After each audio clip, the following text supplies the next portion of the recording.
Okay. So, now, let me just, you used the word. All right? The word. Perennialism. Yeah. Now, I'm glad you used this word. What do you mean by that? Well, I was hoping you would tell me. Yeah, well, you see, that's it. But that's it. That's exactly the problem, is that people have started to cast the word perennialism around in an incredibly irresponsible way. I mean, most people don't even know what it actually means. You know, the baseline, and there are lots of different schools of perennialism. Now, the baseline of perennialism is that there is one truth which is manifest in the world's religious traditions in multiple different ways. As best I know, according to the Quran, all the prophets came with one message. La ilaha illallah. All right? I mean, that is a fundamental tenet of perennialism, that all of the messengers came with one message, with the same message. All right? Now, that's the most central tenet.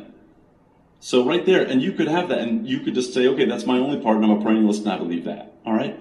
The problem that comes in is that then people start to think that perennialism means syncretism, which is that you could take from that tradition, you could take from that tradition, you could take from that tradition, and you can do your yoga exercises in the morning, go to Jummah on Friday, and all these different things.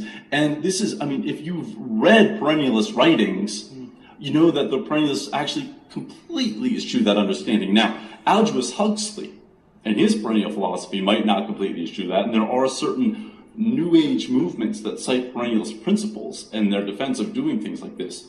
But insofar as the perennialist philosophy can be identified as a particular school represented by the likes of René Guénon, Frithjof Schuon, Titus Burckhardt, Martin Lings, Sayyid Hussein Nasser, that is a principle that they completely eschew. That is the idea that one could actually mix from many parts of different traditions. Now, what really gets into it, and what I really think that you're talking about here, is the notion of sociological pluralism.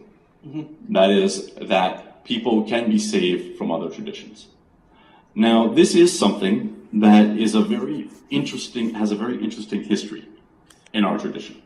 I mean, people are surprised if you go in and you actually find out that Ibn Taymiyyah is one of the ones who held that eventually everyone is taken out of hell.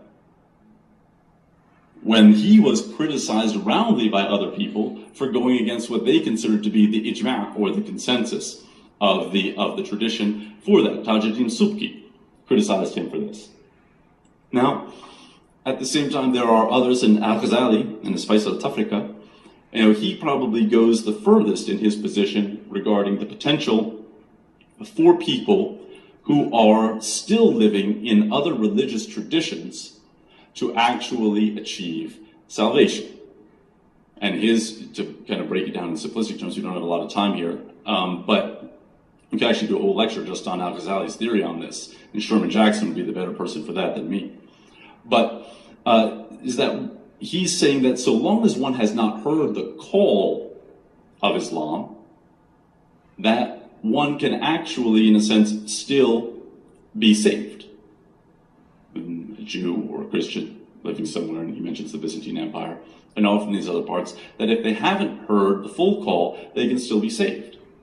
And one of the things that he says within that is that even at times, if one hears the distorted message, so for example, right now you hear about the Prophet Muhammad sallallahu alaihi wasallam and the Quran on Fox News, you're probably not going to become a Muslim.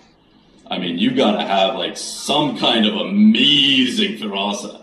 If when you hear about it on Fox News, you're like, yes, I mean, that's like, you got to be a prophet yourself if that's gonna break through.